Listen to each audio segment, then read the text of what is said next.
결혼 잘못해서 하마터면 제 손으로 인생 꼬아버릴 뻔했던 올해 30살 여자입니다. 결혼 약속을 했던 남자친구도 저와 동갑이었어요. 3년 만났고 느닷없는 남자친구 청혼에 갑자기 결혼 준비를 시작하게 되었죠. 제 주변에 결혼한 친구들 중 몇몇이 남편이 아직도 엄마 그늘을 못 벗어난 것 같다며 종종 신세한탄을 해올 때가 있었어요. 적어도 내 남자친구는 마마보이가 아니라 참 다행이다 싶었습니다. 그도 그럴 게 남자친구는 이미 진작부터 집에서 나와가지고 살고 있었거든요.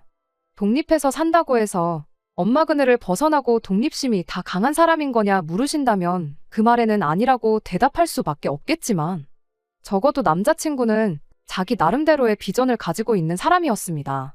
남자친구 부모님께서는 남자친구가 사자 들어가는 전문직을 갖기를 원하셨다고 해요. 그런데 이미 고등학교 때부터 자기는 문과 공부에 흥미가 없고 이과 쪽이 잘 맞는다는 걸 알아서 부모님 반대에도 불구하고 학교도 자기가 자신 있어 하는 쪽으로 진학을 했다 합니다. 사자 전문직만큼은 아니지만 중견급 회사 들어가서 연봉도 솔찬히 받고 있는 상황이고요. 아무튼 그 덕에 남자친구가 부모님과는 사이가 안 좋다는 이야기까지 저한테 했던 적이 있어요. 엄마가 시키는 거 반대로만 한다고 집에서 자기를 청개구리라고 부른다나요.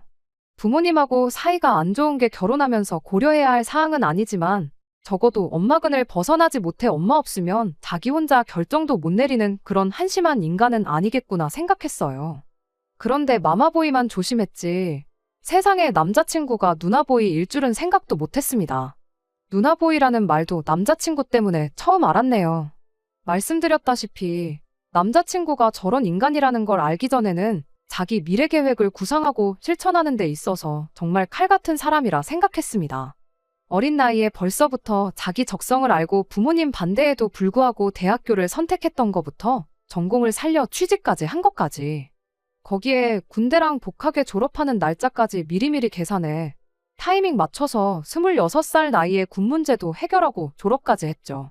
군대에서도 가만히 있던 게 아니고 취직에 도움될 만한 관련 자격증 같은 것도 알아서 다 취득해 놓았대요. 그야말로 철두철미한 사람이었죠.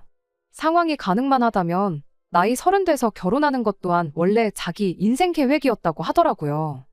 회사 들어가자마자 자기 벌이가 얼마나 되는지 계산해 그거에 맞춰 돈을 어떻게 모을지 다 맞춰 놓았고 그렇게 30살 나이로 제게 청혼했을 때 이미 남자친구 수중에는 1억이라는 돈이 있었어요.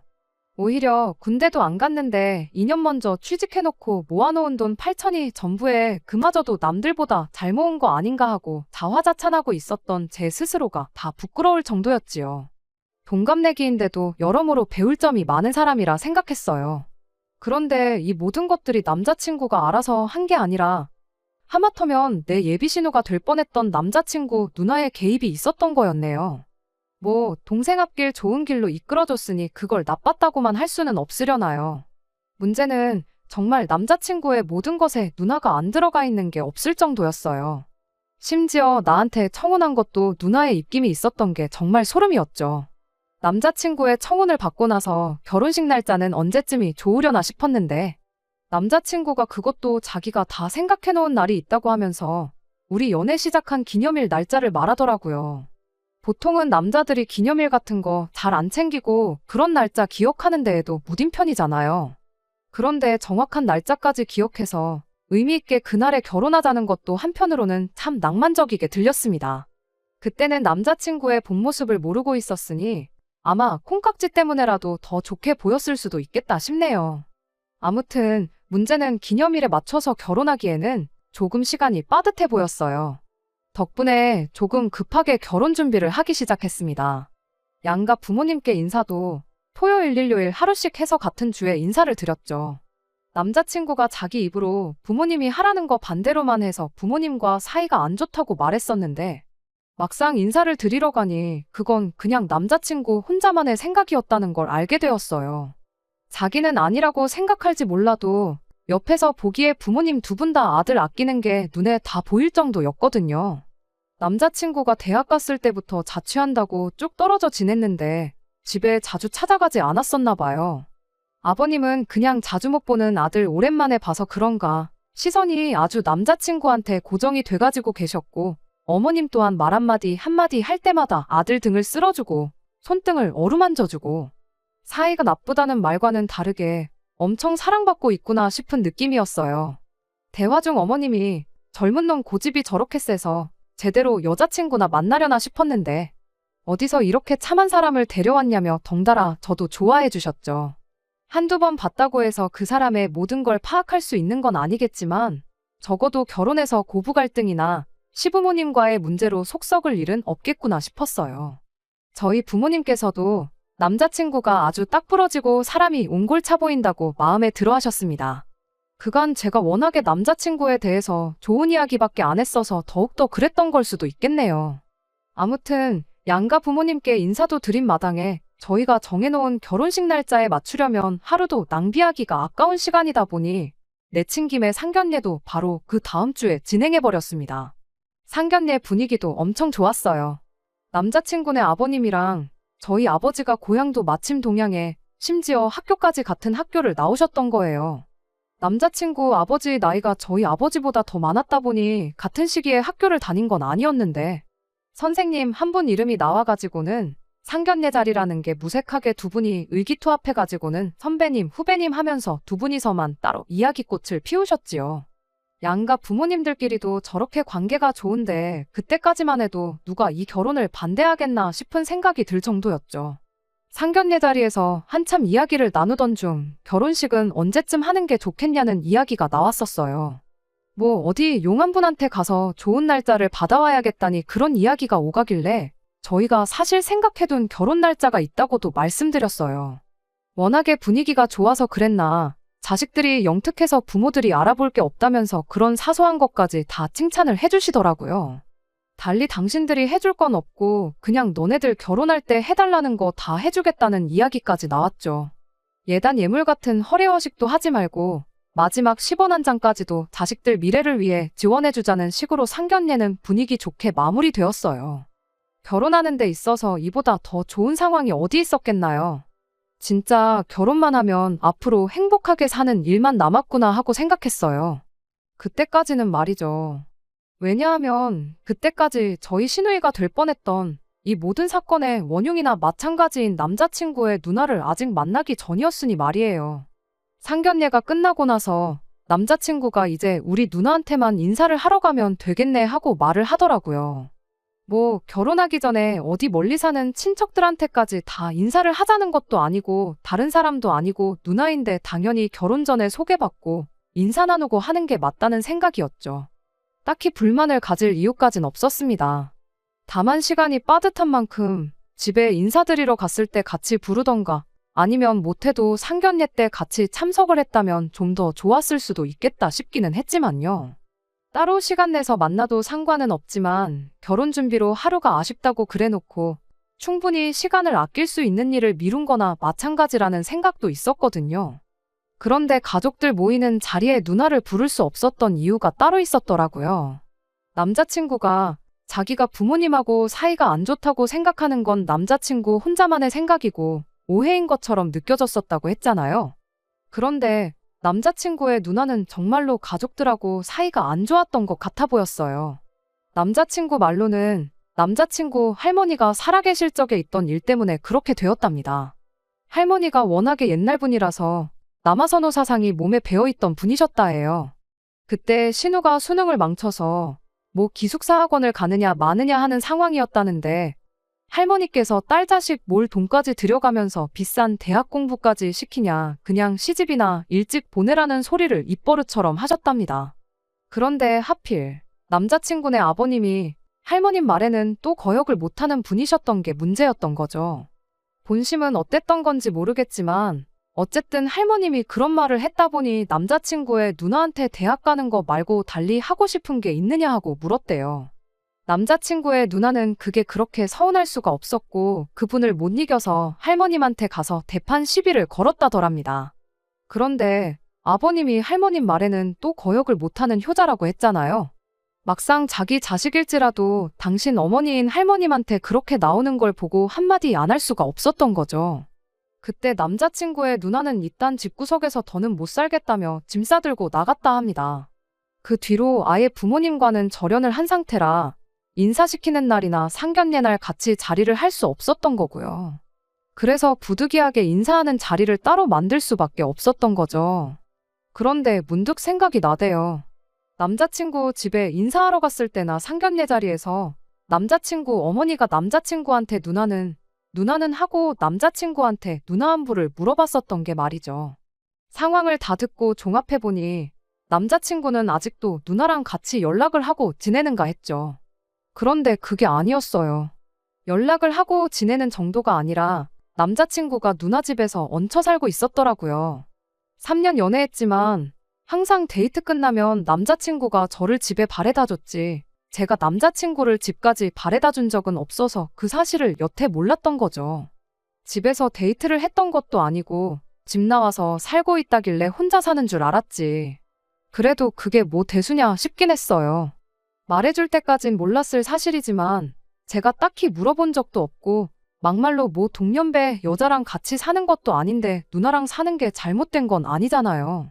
남자친구 부모님 딴에도 누나 소식이 궁금하기도 하고 여자 혼자 사는 게 걱정되기도 했을 텐데 동생이 같이 살아주면 얼마나 안심이 되었겠나요. 아무튼 그렇게 남자친구의 누나를 처음 만나게 되었습니다. 그 첫 인상은 정말이지 강렬했어요. 외모가 엄청 예쁘다거나 그래서는 아니에요. 집은 어디 동네 구석진데 귀신이라도 나올 것만 같은 오래된 빌라에서 살고 있었는데 저 온다고 재력이라도 뽐내고 싶었던 건지 머리핀부터 양말까지 아주 명품이 아닌 게 없었어요. 집에서 만나는데 식탁 위에 명품백은 왜 꺼내놓았나 싶었고 말 한마디 할 때마다 왼손으로 머리를 쓸어 올리며 그 명품 머리핀을 만지작거리는데 동시에 손목에 차고 있는 명품 시계도 보란듯이 짤랑거리는 겁니다. 앞만 봐도 일부러 저 보라고 집에 있는 거 다 끄집어낸 다 티가 났어요. 테이블 위에 외제차 로고 대빵만하게 박혀있는 차키까지 아주 완벽한 세팅이었죠.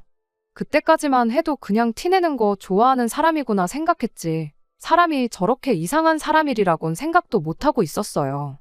오히려 그때는 대학도 못 가고 가출해서 혼자 지냈다는데 저 정도 사치하면서 사는 게 많이 노력했구나 싶었죠.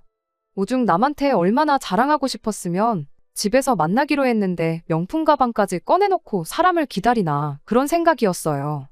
그런데 말 한마디 나누자마자 사람이 성격이 좀 아닌 것 같다는 느낌이 딱 들더군요. 남자친구 부모님도 2번 뵈었던 게 전부였긴 하지만 인상 좋은 건 물론이고 말 한마디 꺼낼 때도 저를 배려해준다는 느낌이 들 정도로 좋은 분들이셨는데 남자친구의 누나는 같은 한 가족인가 싶을 정도로 사람이 날이 잔뜩 써있는 느낌이었어요. 내가 남자친구 누나한테 인사하러 온 게 아니라 무슨 면접을 보러 온 건가 싶은 기분까지 들더라고요. 초면부터 반말로 말하는 건 기본이었어요. 처음 뵙겠습니다라는 저희 첫 인사를 받자마자 물어본 게 그 가방은 못 보던 브랜드인데 어디 거냐고 묻대요. 그냥 인터넷에서 브랜드 없는 거 싸게 팔길래 들고 다니는 거라 했더니 피식하고 웃대요. 그러더니 그래도 남자친구 누나한테 처음 인사 오는데 좀 꾸미고 올 생각은 없었냐고 묻는 겁니다. 제가 뭐 잠옷 차림으로 온 것도 아니고 이 정도 차려입었으면 됐지.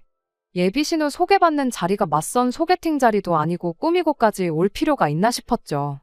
다음부터는 중요한 사람 만날 때는 명품이나 못해도 명품에 준하는 걸 들고 다니라고 그렇게 차려입고 사람 만나는 게 상대방에 대한 매너라고 인생에 훈수 한 번 더 주고는 제가 직장 다닌 지는 얼마나 되었는지 월급은 얼마나 받느니 묻고는 그 돈 받고 생활이 되니 뭐 평범하게 월급 모으는 거 말고 큰 돈을 벌 생각은 없니?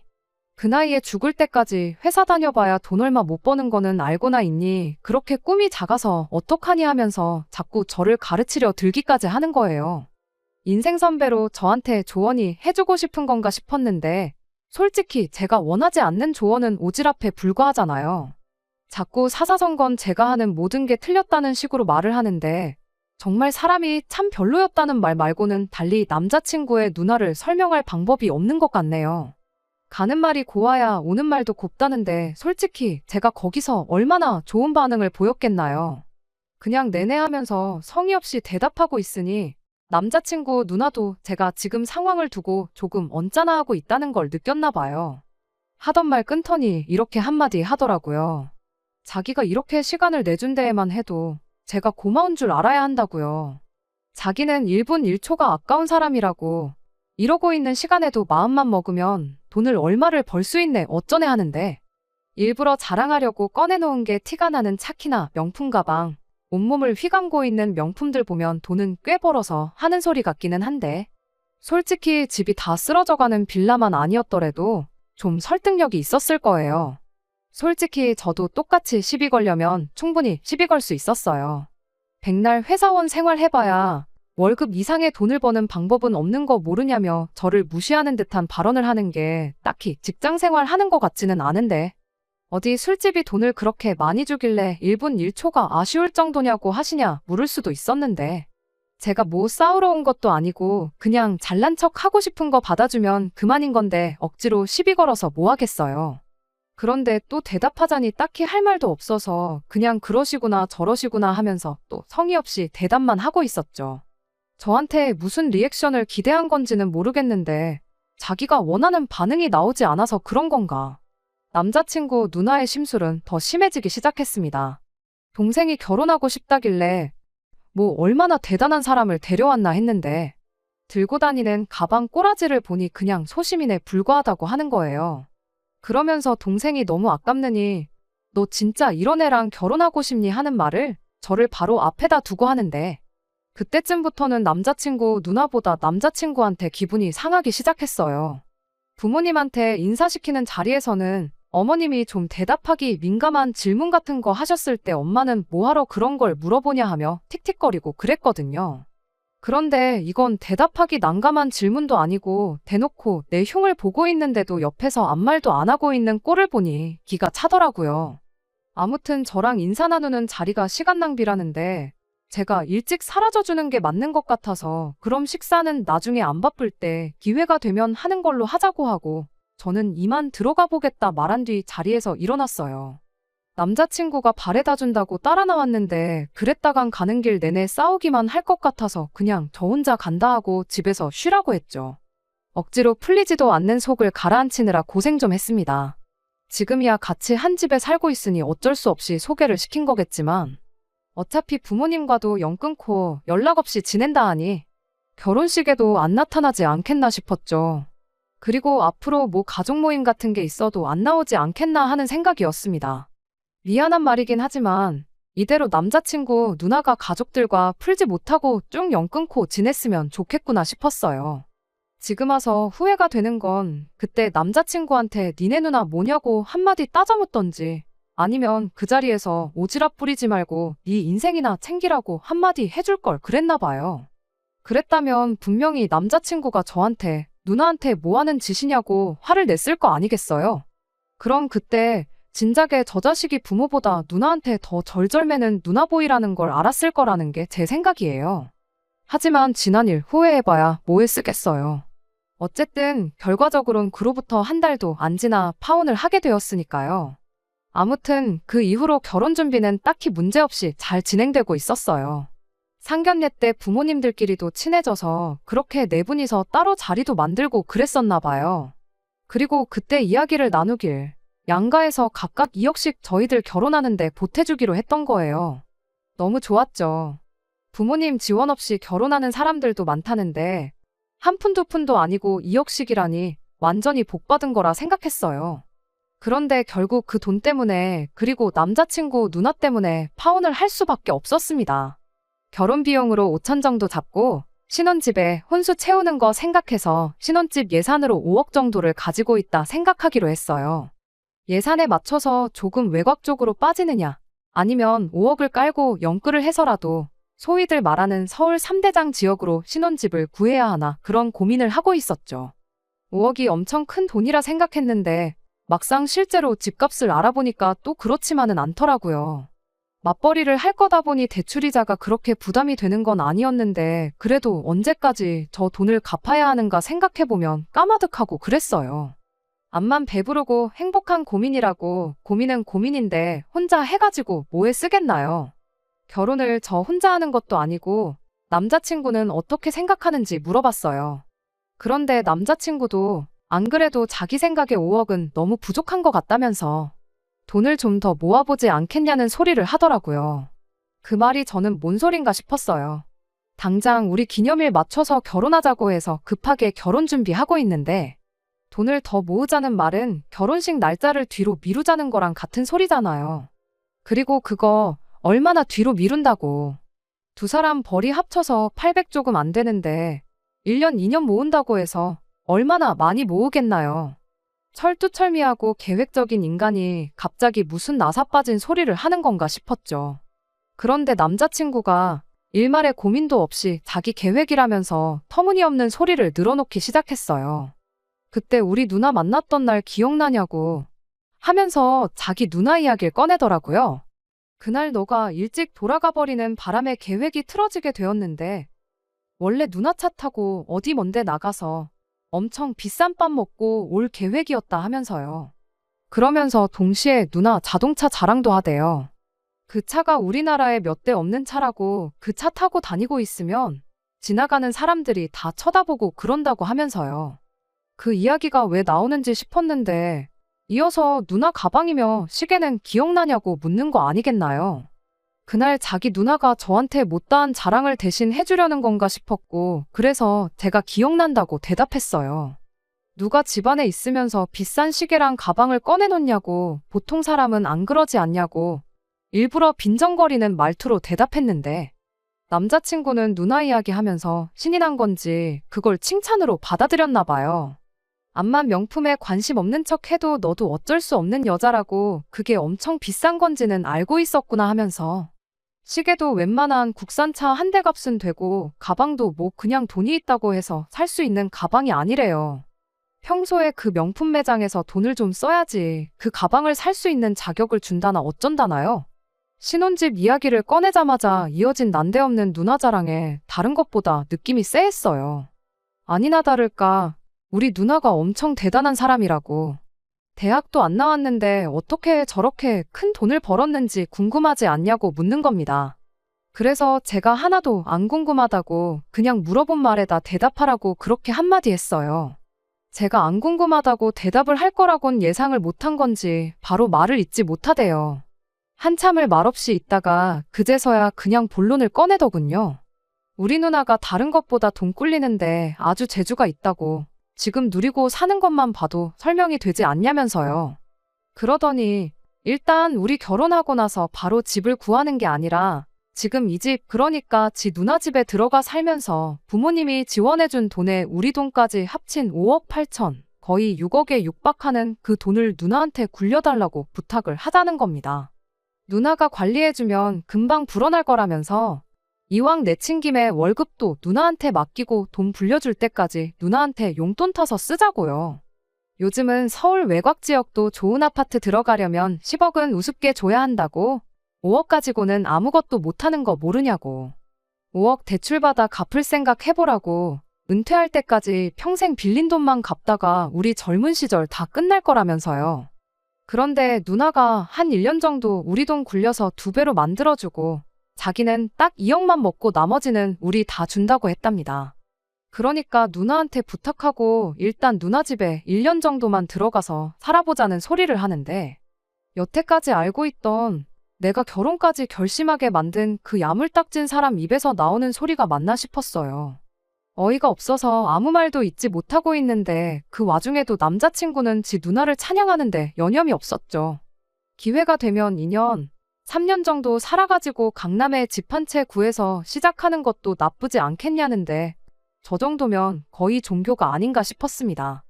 이미 그때부터 제 마음은 거의 떠났던 것 같아요. 그래도 확인할 건 확인해야겠다 싶어서 지 누나의 뭘 믿고 저러는 건가 싶어서 누나가 뭘 하길래 돈을 그렇게 버느냐 물었죠.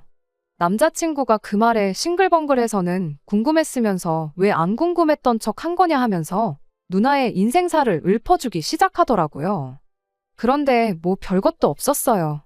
그냥 평범하게 직장인 생활하고 있었는데 그러다가 코인에 손을 댔나 보더라고요. 쭉 듣다 보니 돈 좀 만진 것도 얼마 안 된 이야기였어요. 그때까지 성실하게 직장 생활하면서 차곡차곡 저축을 하고 있었나 본데 어쩌다 사놓은 코인이 갑자기 폭등을 하게 되면서 대박이 났던 거예요. 거의 10배에 가까운 수익을 내면서 그때 돈을 한 4억 정도 벌었답니다. 남자친구는 그걸 실력이라고 포장을 했는데, 뭐 따지고 보면 운도 실력이니까 그게 틀렸다고는 하지 않겠어요. 저는 아직 만져본 적도 없는 돈을 벌었던 것 또한 사실이니까요. 아무튼 남자친구 누나가 그때 돈을 좀 벌었던 거였죠. 그 뒤로 직장을 그만두고 전업 투자의 길을 걷게 되었답니다. 외제차랑 명품 같은 것도 그때 다 샀던 거랍니다. 문제는 그때 벌었던 4억을 다 써버린 게 문제였던 거죠. 쉽게 번 돈, 쉽게 쓴다는 말이 무슨 말인지 딱 알겠더라고요. 아무튼 그렇게 일확천금으로 돈맛을 한번 벌었으니 이제 이래서 쥐똥만한 월급으로는 만족은 못하겠는데 다시 돈을 굴리자니 그때는 모아놓은 돈이라도 좀 있었으니 대박도 내고 그랬던 건데 지금은 그렇게 번 돈 거의 다 써버리고 땡전 한 푼 없는 상황이 돼버린 거잖아요. 그런데 남자친구는 누나가 지금 때를 기다리고 있는 거라고 그걸 또 커버를 쳐주대요. 아무 때나 투자해서 돈을 버는 그런 호락호락한 시장이 아니라고 누나가 다 타이밍을 잡고 확신이 있으니까 우리 돈을 불려준다고 하는 거 아니겠냐 하는데 그때 깨달았죠. 남자친구 누나가 이젠 일은 감질나서 못하겠고 또 어떻게 그때 대박냈던 것처럼 손맛을 보고는 싶은데 당장 돈 나올 구석이 없으니 동생한테 결혼하라고 부추긴 겁니다. 그럼 집에서 지원도 받아올 수 있을 테고 이왕 하는 김에 배우자인 내 돈에 우리 집 돈까지 같이 한번 크게 굴려볼 생각이었다는 걸요. 누나의 어딜 믿고 저러는 건진 모르겠지만 그래도 그동안 만나온 정이 있고 결혼까지 하기로 한 사람인데 이게 마지막이라는 생각으로 남자친구한테 한마디 물어봤어요. 나는 일확천금도 필요 없고 강남에 아파트도 필요 없다고. 대출 갚는 게 정 아쉬우면 조금 눈을 낮춰서라도 더 저렴한 지역의 작은 평수 아파트를 알아보자고 했죠. 그리고 월급의 일부는 적금으로 차곡차곡 모으고 그 외에 나머지 돈은 코인을 하던 주식을 하던 하고 싶은 재테크를 하면 안 되겠냐고. 우리 그냥 여지껏 살아온 대로 건실하게 한번 살아보자고요. 그런데 남자친구가 지 누나 말을 그대로 뱉어내대요. 그렇게 꿈이 작으니 평생을 착취당하는 소시민으로 사는 거라고 말이죠. 아무리 봐도 남자친구 누나가 남자친구와 비교해서 잘난 거 하나 없는데 어쩌다 코인으로 운 좋게 큰돈 한번 벌었다고 한들 어떻게 저렇게까지 고집을 부릴 수 있는 건가 싶었죠. 결국 저는 남자친구를 말릴 수 없었어요. 그렇게 2주 정도 더 남자친구를 설득해봤지만 남들처럼 평범하게 살고 싶어서 저랑 결혼을 하려고 했던 게 아니라는 말만 할 뿐 도무지 생각을 고쳐먹지 않더군요. 우리가 만약에 모아놓은 돈이 한 푼도 없었고 양가 지원도 없는 그런 상황이었더라면 누나 집에서 신세 지면서 차곡차곡 돈 모아 우리 삶을 꾸리자고 저렇게 고집을 부리는 거였더라면 암만 남자친구 누나가 별로인 사람이었을지라도 그렇게 하자고 했었을 겁니다. 그런데 우리가 피땀 흘려 모은 돈뿐만 아니라 없는 형편에 자식 행복 빌어준다고 최대한을 만들어준 부모님 돈까지 누나한테 맡기자고 하는 사람과 결혼을 한다는 건 말도 안 되는 일이었죠. 결국 그렇게 며칠간의 고심 끝에 저는 결국 파혼을 선택하게 되었습니다. 차라리 남자친구가 마마보이였다면 결혼을 했었을 거예요. 어머님이 그만큼 좋은 분이셨으니까요. 이러나 저러나 저희들을 위해 좋은 앞길을 조언해 주셨을 거 아니었겠나요. 차라리 마마보이가 낫지 누나보이는 정말 답도 없네요. 안녕하세요. 파혼하고 나서도 벌써 2달이 더 지났네요. 남자친구와 다시 잘해보기로 해서 이렇게 사연을 보내는 건 아닙니다. 그냥 그 뒤로 제가 궁금했던 사실 몇 개를 알게 되어서 혹시나 여러분들께서도 궁금하지 않을까 싶어 이렇게 다시 저희 이야기를 전하러 찾아오게 되었네요. 본의 아니게 남자친구네 집하고는 계속 연락을 하고 지내는 사이가 되었어요. 부모님들끼리 너무 죽이 잘 맞다 보니 파혼하게 된 건 아쉬운 일이지만 당신들끼리는 자주 연락하고 그러기로 했거든요. 그래서 본의 아니게 남자친구 이야기를 좀 전해 듣게 되었어요. 남자친구가 능력도 없는 누나를 맹신하게 된 데에는 다 이유가 있었습니다. 남자친구 부모님이 남자친구를 사자 들어가는 전문직으로 키우고 싶었던 건 사실이었어요. 부모님 뜻보다 돌아가신 할머님 뜻이 그랬답니다. 그런데 그걸 반대했던 게 남자친구가 아니고 남자친구 누나였대요. 정확히 왜 그랬는지는 모르지만 동생 혼자 지원받는 게 배가 아팠던 거겠죠. 다행히 그게 남자친구 적성에도 맞는 일이었고, 그걸로 대학도 가고 취직도 했으니 결과만 두고 본다면 좋은 일이긴 했지만, 남자친구한테는 그런 사소한 것 하나하나가 누나 말을 들으면 손해보는 게 없다는 생각을 갖게 만들었던 것 같아요. 애초에 남자친구 누나한테 대학 말고 다른 일을 하고 싶은 게 없냐고 물어봤던 것도 남자친구 누나가 공부를 그렇게 잘하는 사람이 아니었다네요. 대학을 안 보내준다는 게 아니라 다른 거 하고 싶은 게 있으면 지원해주겠다는 뜻이었는데 그걸 제멋대로 해석하고 집을 나가버렸던 거고요. 그렇게 집을 나갔다고 한들 자식 걱정이 안 되는 부모가 어디 있었겠어요. 집까지 얻어주고 재수하고 싶으면 재수하라고 생활비에 학비까지 보태주셨답니다. 그래도 마음이 안 놓이니 동생인 남자친구까지 그 집에 보내서 남매끼리 둘이 같이 살라고 보내놓았던 거고요. 실제로 여태까지는 누나 말 들어서 안 좋게 풀린 게 하나도 없었잖아요. 군대에 복학에 취직에 돈 모으는 것까지. 처음엔 남자친구 누나도 정말 동생을 위해주는 좋은 누나였을지도 몰라요. 좋은 조언을 해줬으니 동생이 저만큼 풀릴 수 있었던 게 아니겠어요? 그런데 난데없이 생각도 못한 큰 돈을 벌게 되니 사람이 갑자기 돌변해서 저렇게 된 거였겠죠. 그 와중에 동생은 누나 말 들어서 손해보는 게 없다는 확신을 갖고 있었으니 결국엔 일이 이 지경까지 오게 되었던 거 아니겠나요? 결국 남자친구는 저랑 파혼을 하고 여지껏 모은 1억을 누나한테 투자하라고 넘겼는가 봅니다. 그걸로 떼돈을 벌어서 제 선택을 후회하게 만들어주고 싶었다나요. 그런데 뭐 결과는 뻔했죠. 한 달도 안 돼서 그 1억 날려먹고 그 돈 복구해준다고 대출까지 끌어다가 누나한테 다시 가져다 줬는데 그마저도 2주일도 안 돼서 다 날려먹게 되었답니다. 그 일로 누나랑은 사이가 틀어지게 되었고 빚 갚아달라고 얼마 전에 집에 기어들어왔다고 해요. 아닌 게 아니라 이제 적어도 누나한테 돈 맡기자는 소리는 안 하지 않겠냐고 빚은 다 정리해 줄 테니 저희를 다시 결혼시키면 어떻겠냐는 쪽으로 이야기가 나왔다는데 다행히 그 부분은 제가 거절하기 전에 저희 부모님 선에서 먼저 거절을 해주셨다 해요. 고향 선후배 사이라 앞으로도 그 집하고는 계속 만나긴 할 것 같긴 한데 앞으로 한 번만 더 똑같은 이야기 꺼내면 고향 선배고 뭐고 안 보면 그만이라고 하시는데 그 또한 참 다행이다 싶습니다. 정말 자칫했다간 팔자에도 없는 신우를 떠받들어 모시고 살 뻔했는데 그래도 너무 오래 고민하지 않고 파혼했다는 게 정말 잘했다는 생각이 다시금 드는 하루네요. 끝까지 들어주셔서 감사합니다. 오늘의 사연은 여기까지입니다. 구독과 좋아요, 알람 설정 부탁드리고 더 좋은 사연으로 다시 찾아뵙겠습니다. 감사합니다.